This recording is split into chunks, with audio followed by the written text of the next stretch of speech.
Hello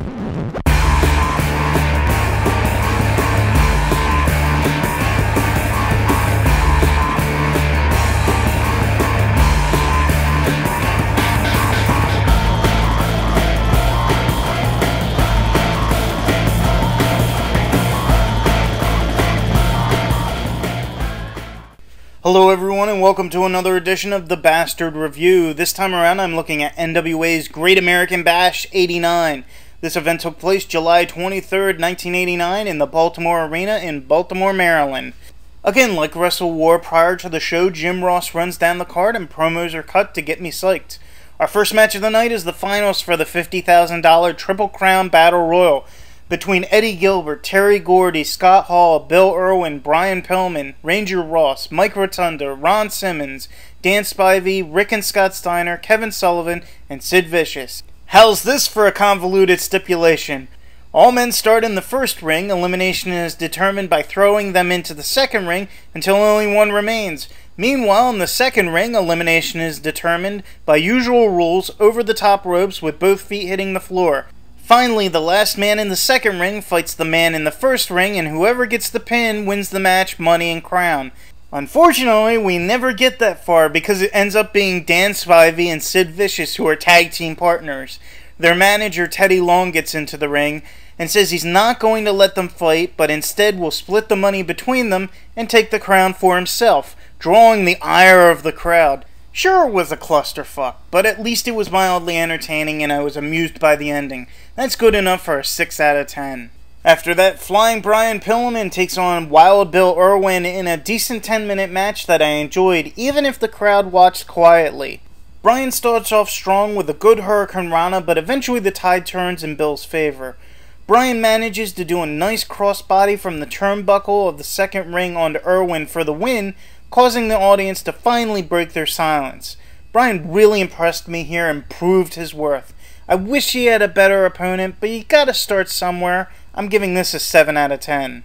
Jason Hervey of the Wonder Years announces the next match as the dynamic dudes of Johnny Ace and Shane Douglas take on the Skyscrapers of Sid Vicious and Dan Spivey in a match that starts off decent but almost ends in disaster. Early on, Shane makes a blind tag on Johnny as Danny gives him an Irish whip. Johnny goes for a crossbody onto Dan while Shane drops down behind his legs in a nice tag maneuver. The crowd cheers for Sid and I have no clue why.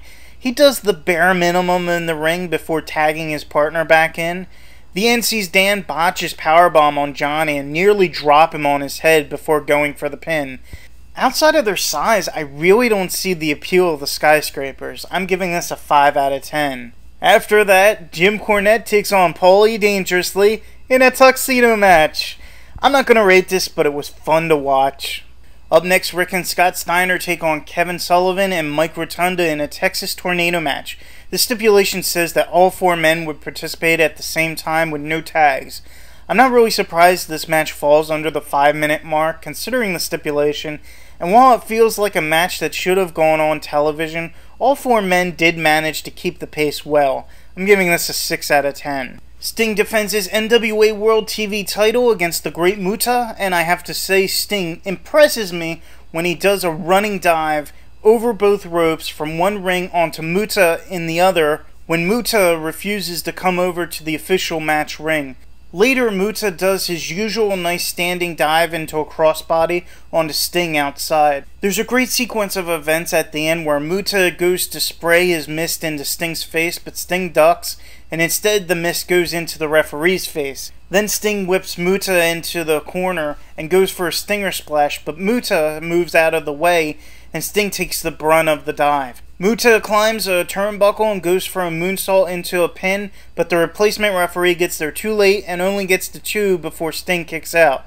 I find the ending to be weak but passable. Sting gives Muta a belly-to-back suplex into a bridge in the pin, but the referee mistakenly awards Muta with the win. It all ends in confusion, which I'm not really a big fan of. I realized they wanted to preserve Muta's undefeated streak, but there had to have been a better way to do it. I'm giving this a 7 out of 10. After that, Lex Luger defends his NWA US Heavyweight title against Ricky Steamboat, and I like the way Ricky comes down to the ring, standing on a surfboard carried by 8 or 9 men while holding a Komodo dragon. Earlier, Jim Ross mentioned that this was to be a no disqualification match, but Luger tells Ricky in the ring that he either waives the stipulation or doesn't get the title shot. Obviously, Ricky says okay, and if you can't figure out how this match ends, I'll tell you this: it's not the way you might think. Both men do a great job of pulling the crowd into the match. Luger plays such a natural heel, and I tend to wonder how far from reality it truly is.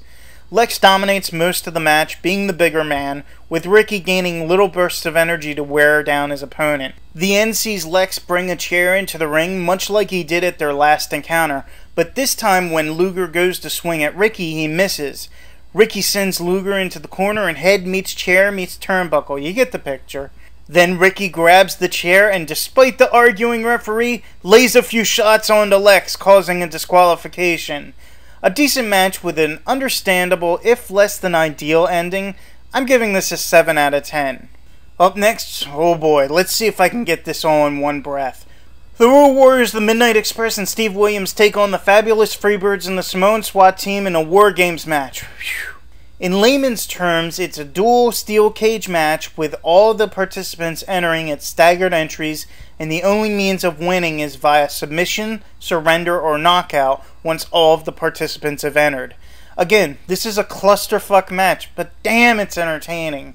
Jimmy Garvin and Bobby Eaton start on either side, but before long, Terry Gordy comes in as he and Jimmy beat down on Bobby. A couple minutes later, Steve Williams enters, gets Terry up into a military press, and I laugh as he presses Gordy up into the low cage ceiling. Animal does a great diving shoulder block from one ring to the other on Samu, and then later Hawk, the final man, does the same on someone else. It's hard to tell who.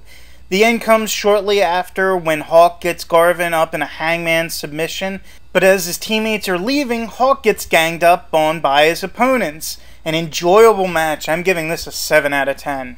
Finally, we come to the main event. Ric Flair defends his NWA World Heavyweight title against Terry Funk.